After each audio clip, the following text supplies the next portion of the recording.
E aí, você vai arrendar alguma área ou você já tem alguma área arrendada, quer entender quais são os dispositivos jurídicos, quer saber quais são os cuidados que você tem que tomar, quais são as informações que você tem que levar em consideração? Esse episódio é para você. Fica com a gente aqui até o final que eu tenho certeza que você vai gostar. E obviamente, né, a gente trouxe gente capacitada, preparada para falar sobre esse assunto. Eduardo Caiado, advogado especialista em Direito Civil e Direito Agrário, no escritório Paulina Caiado e Advocacia, inscrita aí na Seccional Goiás, né, aqui, graduado em Direito pela UFG, com pós-graduação em processo Civil pela Universidade Cândido Mendes e associado ao Instituto de Estudos Avançados em Direito. E aí a gente vai falar hoje sobre arrendamento. Eduardo, seja bem-vindo. Muito obrigado, Pedro. Prazer estar aqui no programa de hoje. Que bom, obrigado por você ter liberado um espaço na agenda aí, né? Sim. Ainda mais agora que o agro tá passando um momento difícil, né? Sim, e problema é o que mais tá tendo, né? Mas temos que encarar de frente. E geralmente o povo só procura advogado na hora que já foi embora o boi com a corda, né? Ah, sim, aí é só quando já tem o litígio instaurado. Né? Antes, né, a verdade, o correto, né, Eduardo, é o quê?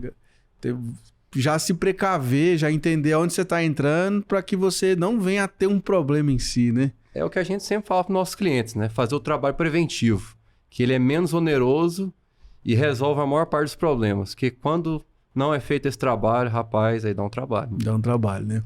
E aí, falando aí sobre essa parte de arrendamento rural aí, sobre essa relação aí, como é quais são os cuidados, quais são os pontos principais que quem tá nessa área tem que tomar um cuidado aí?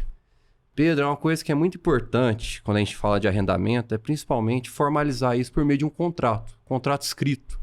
Porque, por incrível que pareça, muita gente ainda faz o arrendamento verbal. No fio do bigode. No fio do bigode. Ele até tem alguma validade jurídica, pelo Estatuto da Terra, pelo Decreto 59566, só que ele não dá o resguardo necessário tanto para o proprietário quanto para o arrendatário, aquele que vai fazer esse aluguel, que a gente pode falar que o arrendamento é uma espécie de aluguel. Uhum. Que eu, como proprietário, posso ir lá, alugo a minha terra, eu arrendo a minha terra para uma pessoa que vai explorar atividade pecuária ou de agricultura, fazer ali uma lavoura, e teria uma contraprestação já determinada, que é um pouco diferente, às vezes, do contrato de parceria, que a gente vê muito no meio rural, principalmente na pecuária.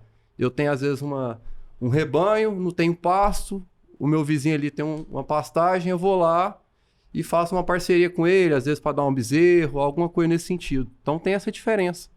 Mas principalmente fazer um contrato.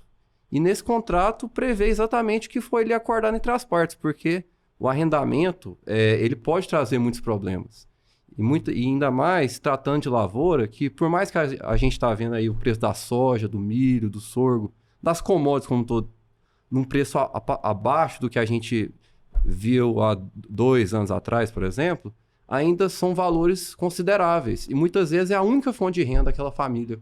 Às vezes aquele arrendamento, a pessoa às vezes toma um calote e fica uma situação chata para o proprietário e às vezes até o arrendatário também, que às vezes ele toma muito empréstimo, pega um dinheiro para fazer aquela produção e não consegue nem honrar com aqueles insumos que ele comprou. E a gente viu muito isso com os fenômenos climáticos que tivemos recentemente.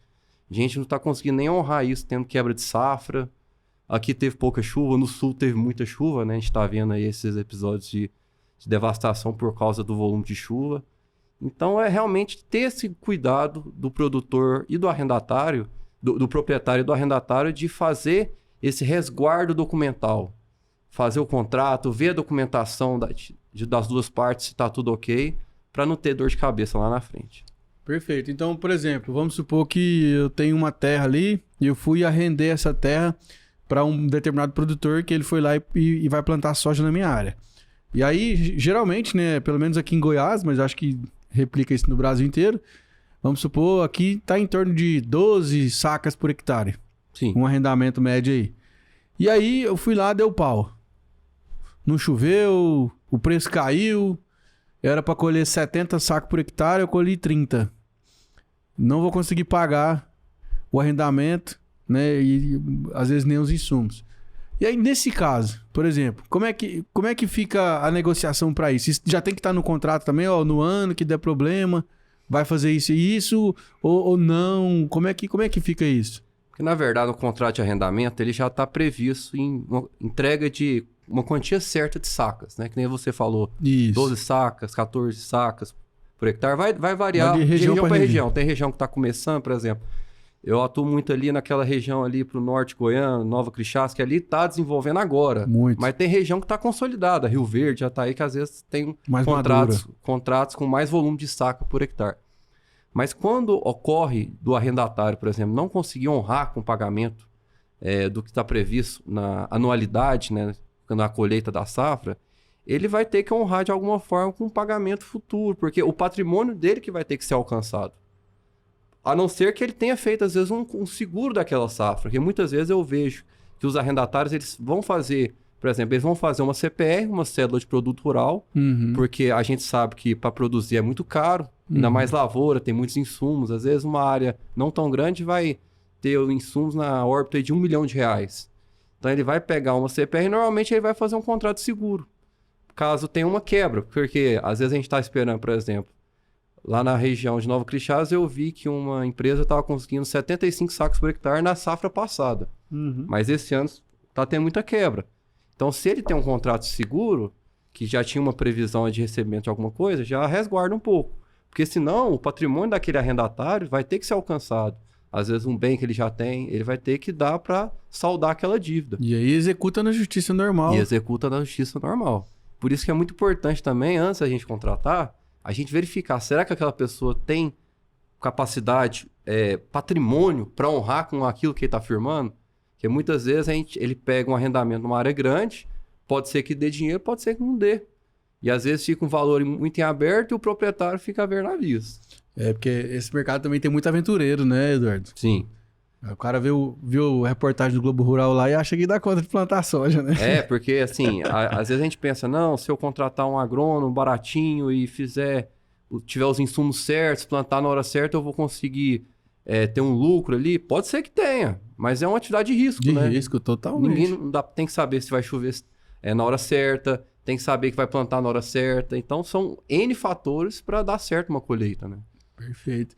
E aí, por exemplo, quando a gente fala de safrinha também, né? Aqui, como é que aqui em Goiás eu acho que é uma porcentagem, né? Assim, não é mais em saca, né? Normalmente eles colocam aí um percentual, às vezes 10, 15%, porque muitas vezes, por exemplo, esse ano tá tendo uma colheita tardia. A gente tá vendo aí colheita que tá acontecendo assim, mês passado tava tendo, esse mês ainda poucos lugares. Então assim, não vai ter tempo hábil para safrinha. Então às vezes você tem que tomar cuidado, ver se no seu contrato, independente do plantio ou não, se o arrendatário vai ter que pagar aquela safrinha. Perfeito, muito bem observado. Porque às vezes ele coloca, independente do plantio, vai ter que ser pago. Ou não. Às vezes só no caso de plantio vai ter que ser pago. Então o proprietário ele tem que se ater a isso. Ver a melhor forma de entabular isso. Ver se assim, será que vale a pena eu dar o contrato para aquele arrendatário que não vai me pagar a safrinha se ele não plantar? Que às vezes também para o arrendatário ele tem que ver se ele vai conseguir sempre plantar a safrinha. Porque senão ele vai tomar um prejuízo de, mesmo não plantando, ter que pagar aquele percentual em sacas. Então, assim, de uma produção mínima, por exemplo, porque pode ser previsto. Nós estamos aqui 10, 15% de uma safra, que a gente vai averiguar lá na frente, ou uma safra mínima que a gente estipula desde logo. Então, tem que tomar muito cuidado com isso, com essas cláusulas. Porque aí o arrendante, né, no caso assim, o arrendador que tem a terra, vai ficar com a terra parada. Precisa remunerar aquele capital ali, né, que está imobilizado. Sim, então aí o produtor chega lá, não planta, aí tem que, bem observado, né, tem que estar pontuado, porque senão... Sim, eu, por exemplo, eu tenho uma experiência de uma cliente ali no município de Jandaia. Ela tem um arrendamento de 15 alqueires, ela tem o contrato de safra, o de safrinha, o safrinha independente do plantio, e ela gosta muito que tenha a safrinha, porque por um período ali de 2 meses a terra fica parada.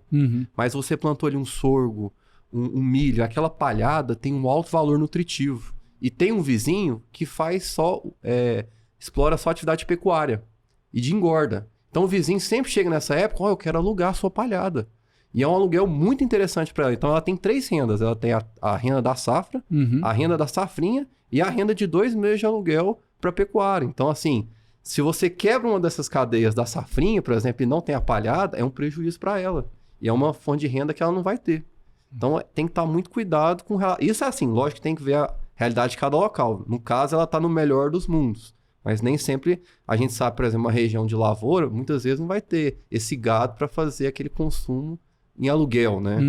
Por exemplo, tem regiões ali de Rio Verde que você só vê lavoura, lavoura, lavoura, lavoura. Então, vai depender de cada caso. E aí, por exemplo, se eu pegar também propriedades que tem pivô central também, de irrigação, aí também tem uma particularidade aí, né? Porque, por exemplo, aí tem custo de energia, tem tudo isso aí, também tem que estar em contrato esse tipo de relação aí. E até assim, normalmente num contrato de arrendamento, a gente vai prever ali as benfeitorias que vão ser feitas. Ou até mesmo assim, porque muitas vezes numa primeira lavoura, ele vai ter que ter o desmanche de cercas que havia na região. Às vezes aquela área era tradicionalmente pecuária, vai ter que ter o corte de árvores isoladas.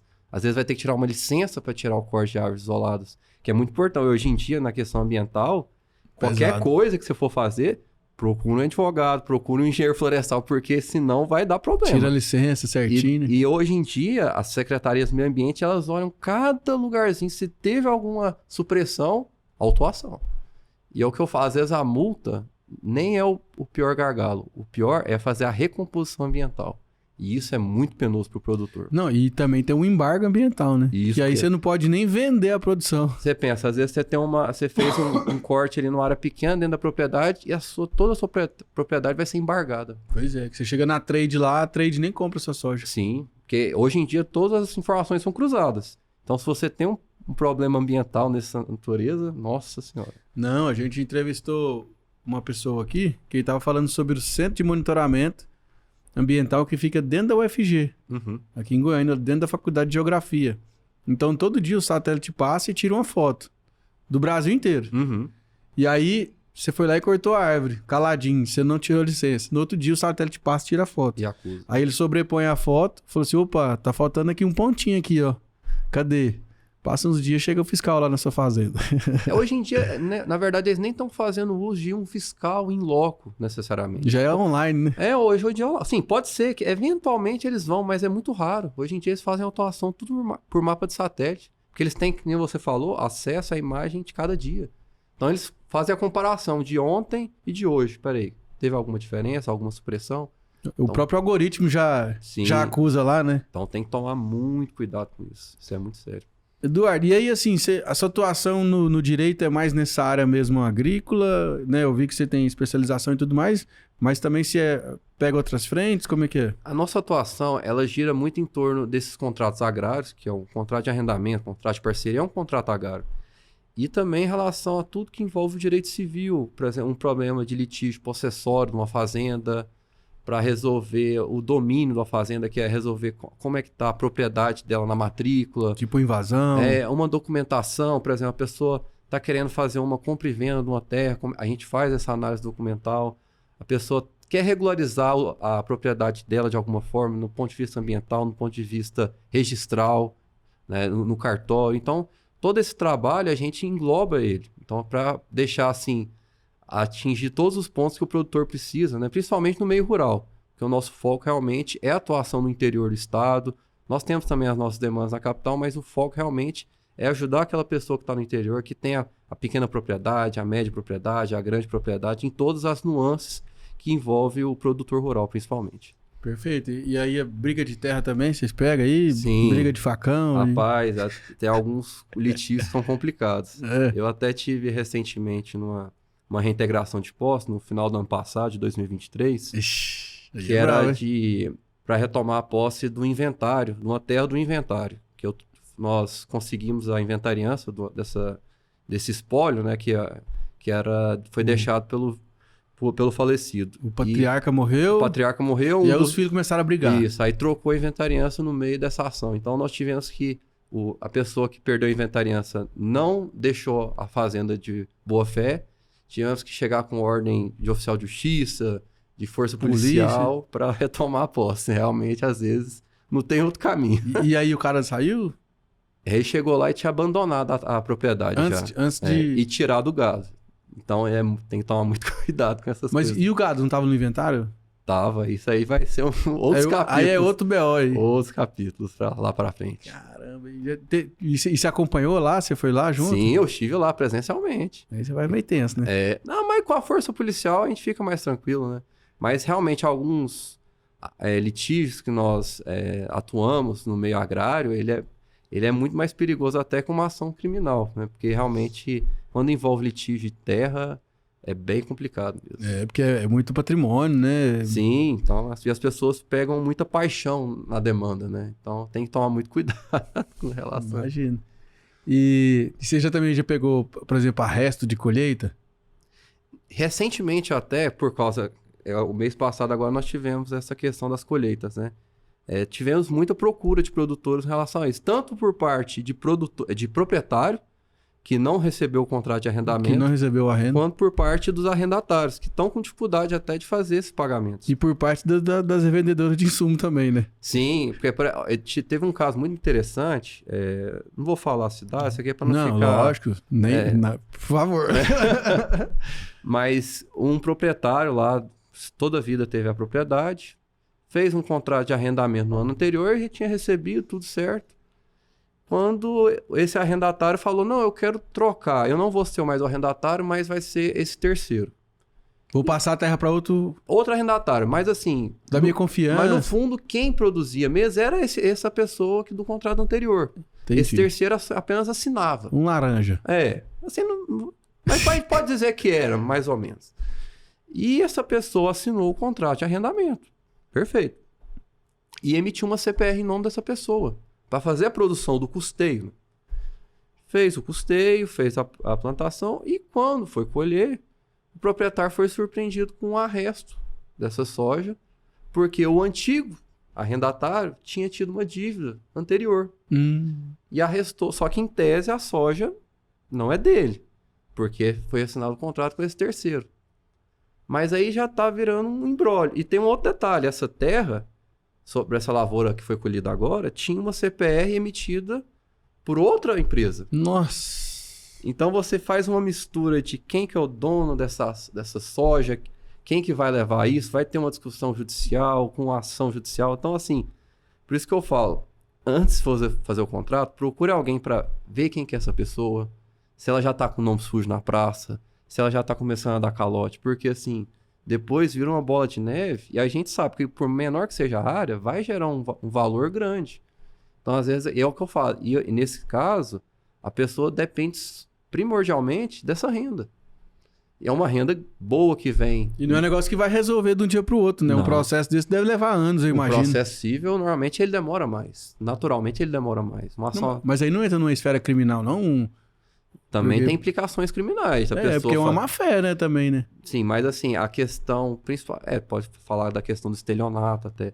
Mas a questão civil, que é o que pega, né? Que dói no bolso, é que machuca mais o proprietário, né? Então... tem que tomar esse cuidado documental, sempre quando for fazer esse tipo de contratação. Eduardo, e tem alguma legislação específica que trata de arrendamento rural, que foi feita para isso? Tem. Nós temos o Estatuto da Terra, né, que prevê essas questões.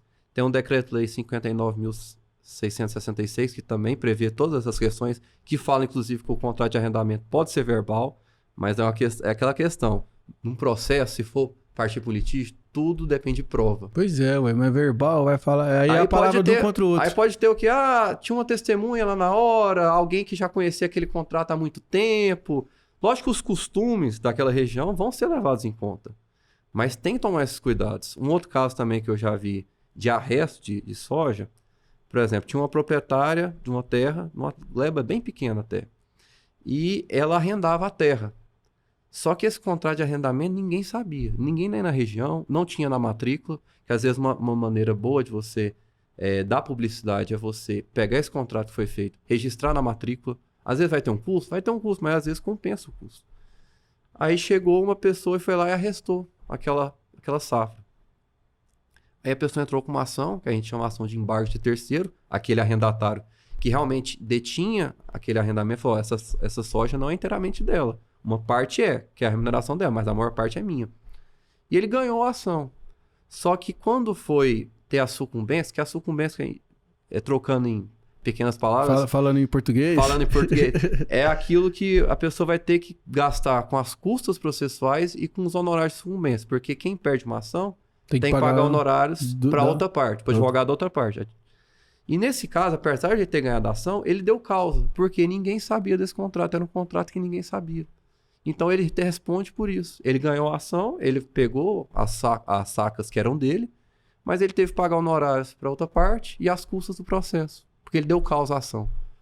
Quer dizer, se esse arrendatário tivesse tido o simples trabalho, que ele tinha um contrato de arrendamento firmado firme em cartório na época certa, se ele tivesse levado a registro na matrícula, ter gastado, sei lá, 5 mil reais, ele teria evitado todo esse transtorno. De ter que contratar advogado, pagar honorários para advogado, outra parte, pagar custos processuais, perder o tempo, porque como teve um arresto, parece que na época demorou cerca de 2 meses para ele pegar a safra dele e a soja caiu de preço.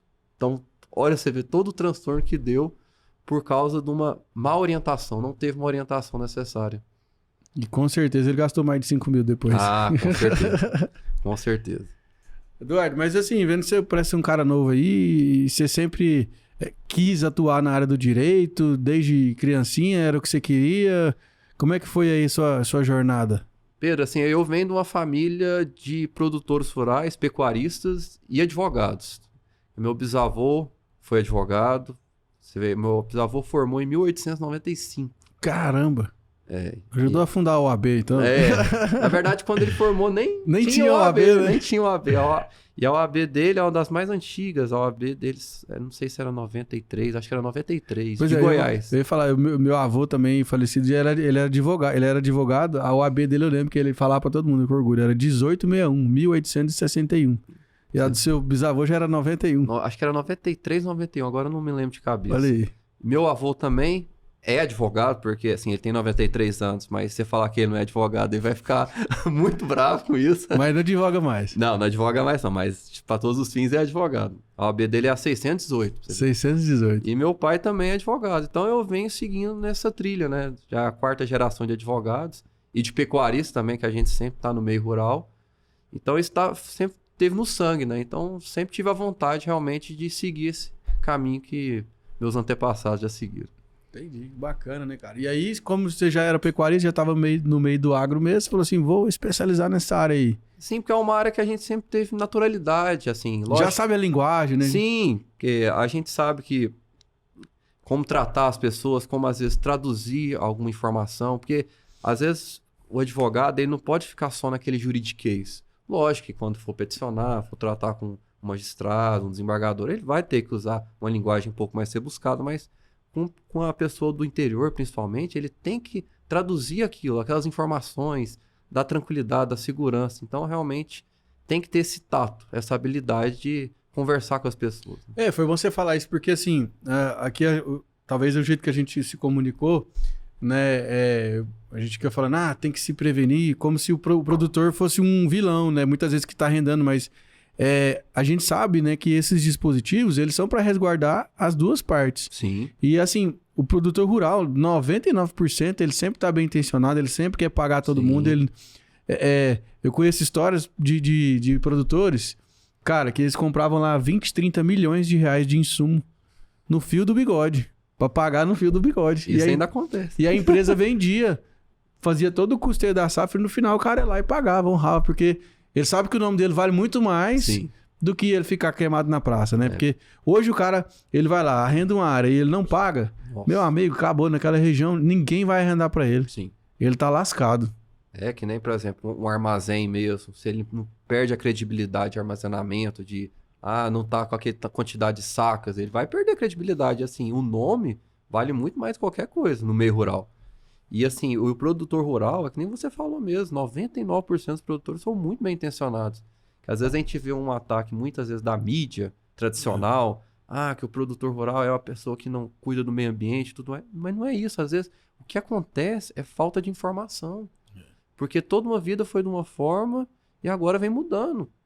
Porque a gente vê, eles falam assim, que ele está desmatando. Isso aí não é produtor rural. é madeireiro, é pessoas mal intencionadas, garimpeiro, que o produtor rural, ele toma todos os cuidados para proteger o meio ambiente. Até porque, se ele não proteger, ele não vai... O solo é a maior riqueza dele, né? Ele não vai ter nada que plantar, plantar o capim, plantar a lavoura. Então, assim, realmente, advogar nesse meio é doído, porque você vê muitas vezes pessoa que fica endividada, mas que é uma pessoa bem intencionada, que quer honrar com seus pagamentos. Por exemplo, a gente vai ver um problema muito grande dos produtores do sul do país, do Rio Grande do Sul. Porque você vê que, por exemplo, eu vi uma imagem de um arrozal que estava assim, muito bonito, pronto para ser colhido, e veio a chuva e tampou. Acabou tudo. Soja também, né, cara? Soja também. Como é que ele vai fazer? Ele vai ter que ter um auxílio. E ele certamente vai conseguir honrar, só que vai demorar um tempo. E é aquela coisa, muitas vezes, por exemplo, teve a arroba do boi, subiu muito lá em 2021, chegou a 320, 330 no CPEA, na Bolsa de São Paulo. Aí o povo, o pecuarista ganha muito dinheiro. Às vezes ele tem um bom ano para 9 anos ali, ó. Sofrendo, né? Rodando vermelho, queimando então, cartucho. Assim, é muito importante que o produtor, a gente fala desse trabalho preventivo, é justamente para não ter mais dor de cabeça lá na frente. Porque o produtor rural, ele tem que saber de documentação para comprar uma terra, ele tem que saber da questão ambiental para fazer uma roçagem de pasto, às vezes uma limpeza de pasto, um desmatamento. Ele tem que ter uma noção muito maior, cada vez mais, de administração. Ele tem que contar muitas vezes com veterinário, com agrônomo. Então, assim, é uma gama de fatores que a produção agropecuária envolve hoje em dia. A gente não vai ter mais, no futuro, aquele cara que não tem ajuda dos outros profissionais da área, que fazia tudo na larga, sozinho. Não tem conhecimento empírico, né? Não tem como mais. Hoje em dia, a atividade agropecuária ela está virando mais empresarial até para o pequeno e médio produtor. Então, essa é uma realidade que, quanto antes a gente se prevenir, se resguardar, vai ajudar lá na frente. E essa... Não adianta... Não tem mais espaço para amadorismo, né, cara? No agro, né? E, assim, já é um setor que roda muito alavancado. Sim. Então, assim... E aí, assim, se dá um problema num ano, cara, vai levar 10 para recuperar esse ano perdido. Que nem no meio pecuário a gente brinca que é muito raro você encontrar uma pessoa que tem 3 dinheiros quando não é da área, mas ele quer entrar. Quer 3 dinheiros. O dinheiro para comprar a terra, que não é barato. O dinheiro, às vezes, para formar a terra, que também não é barato. E o dinheiro para colocar o gado na propriedade. Então, se encontrar alguém que faça isso sem o financiamento, rapaz, não é fácil, não. Aí tem que ser cantor, político, jogador de futebol. São poucos. São poucos, né? Que realmente são somas, né, cara? E você falando aí, ó, você para pra pensar, cara, é uma atividade de longuíssimo prazo, né? Sim. Porque você vai lá, você desembolsa R$1 milhão pra comprar uma fazenda. E R$1 milhão você não compra... Uma terra pequena hoje em dia, né? Sei lá, pouquíssimo, né? Até nos rincões aqui do estado, realmente já tá outro custo. E aí, vamos lá, vai plantar soja. Cara, uma colhedeira é 2 milhões. O aluguel também não é barato. O aluguel não é barato. Vou comprar gado. Beleza, um bezerro é 1.500 conto. Isso porque tá mais você abaixo vai botar agora. 100 bezerros aí é 150 mil. Mais o trato, mais a mão de obra, mais... Aí estraga uma cerca, tem que consertar a cerca. Precisa de uma medicação pro animal. É dinheiro infinito, né? Um veterinário que às vezes, vez ou outra, vai ter que ir lá... Quem mexe com cria, tem que ter... Vai fazer inseminação, vai fazer o toque na vaca. Então é despesa atrás de despesa. Boa. Ô Eduardo, e o caiado do seu nome também vem do governador lá? Vocês têm algum parentesco? Sim, ele é primo primeiro do meu pai. Primo primeiro do seu pai? Então tem esse laço, né? O meu bisavô é o avô dele. Seu bisavô é o avô meu dele. bisavô, que foi o primeiro advogado da família que eu falei lá atrás, é o avô do governador. Entendi. E Caiadão capaz que vem pra presidente aí, né? Forte, né?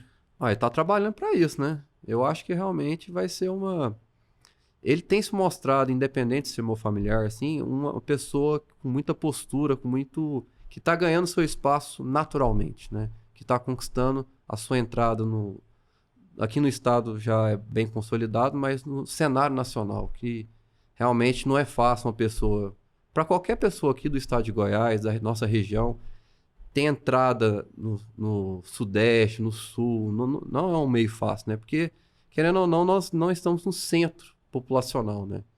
Então, assim, lógico que tem muito caminho aí pela frente, tem a questão partidária, Mas realmente ele vem trilhando o seu caminho. Não, demais. Aqui a gente também não. Só pra deixar claro, viu, gente? Nós não temos patrocínio de nada de governo aqui. Nós estamos falando porque realmente o trabalho que o Caiado tem feito em Goiás, cara,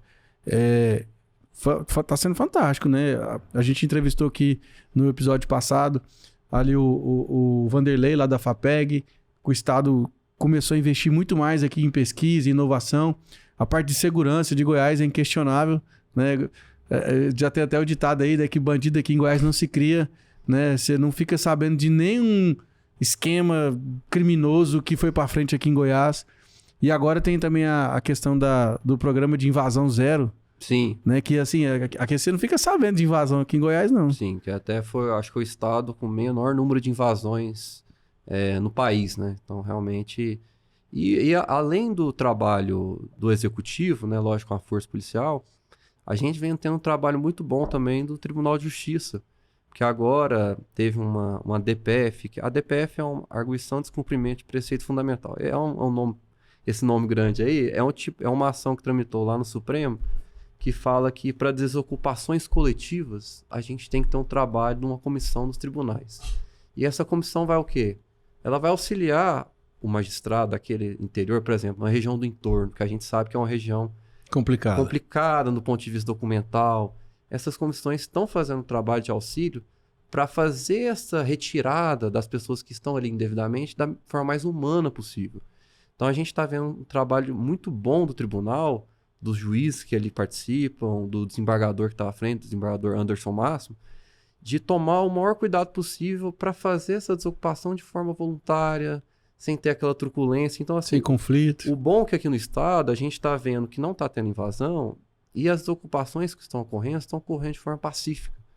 Porque é muito ruim para o ser humano, é que nem o ser humano quando entra em guerra, é porque perdeu a capacidade de diálogo. E aqui no tribunal a gente está vendo esse trabalho para a gente ter o diálogo para evitar o último arrasto, que é o quê? Retirar a pessoa à força, essas coisas. A gente está no século XXI, a gente não precisa disso mais, né? Não tem ambiente mais para isso. Então, realmente... a gente vê um trabalho de todos os poderes, do legislativo, do executivo, do judiciário, em prol dessa questão. Bacana. Eduardo, cara, top demais nosso bate-papo aí. Eu acho que a gente conseguiu trazer muita coisa para os nossos ouvintes aí. Muitos detalhes, aquele da safrinha ali, eu gostei, viu? Esse eu vou levar porque faz muito sentido, né? Tem alguma particularidade que você gostaria de falar, que a gente esqueceu, às vezes que passou batido? Não, a questão que eu lembro assim de contrato de arrendamento, acho que uma última dica que eu posso dar é que muitas vezes quando a gente está encerrando um contrato de arrendamento, que o contrato de arrendamento aí pode ser por tempo indeterminado ou por tempo determinado. Por tempo determinado vai ter uma variação normalmente aí de 3 a 5 anos, depende do porte da propriedade, de 7 anos quando é exploração, por exemplo, de produção de árvores, eucalipto. Hoje em dia não está vendo tanto, mas é no mínimo 7 anos. Que quando a pessoa quer retomar aquela... Por exemplo, eu mesmo vou plantar agora. Uhum. Então ela tem que tomar cuidado de notificar o arrendatário 6 meses antes. Porque senão aquele contrato vai ser renovado automaticamente. Perfeito. E eu vejo muito isso, principalmente naquelas regiões que tem lavoura de cana-de-açúcar. Muitas vezes chega a pessoa que tem uma glebinha, eu não consigo sair desse contrato, porque toda hora ele renova, porque não se atém esses detalhes da lei. Então, assim... E também quando a pessoa for vender uma terra, às vezes o proprietário quer vender e o arrendatário tem o direito de preferência. E às vezes também não é respeitado. Então, tem que avisar para ele primeiro, vou vender, você quer comprar? Isso, porque ele tem o prazo de 30 dias para cobrir aquela oferta. E ele tem que formalizar a proposta? Tem que notificar. Cartório e tudo? Cartório, exatamente. E se não for notificado, ele tem até 6 meses depois de efetivada aquela compra e venda para ir lá e oferecer o depósito daquele valor e pegar a terra. Aí uma pessoa que está, por exemplo, está comprando uma terra, tem um contrato de arrendamento, toma cuidado. Vê se está tudo combinado entre o arrendatário. Senão você vai ter que pagar uma multinha aí. Bacana, Eduardão. E quem quiser conhecer mais o seu trabalho, o Instagram, a rede social, como é que te acessa aí? Você sempre pode me procurar pelo Instagram através do @PaulinaKaela Advocacia, que a gente está ali sempre à disposição. Desde nós somos advogados especialistas em direito agrário.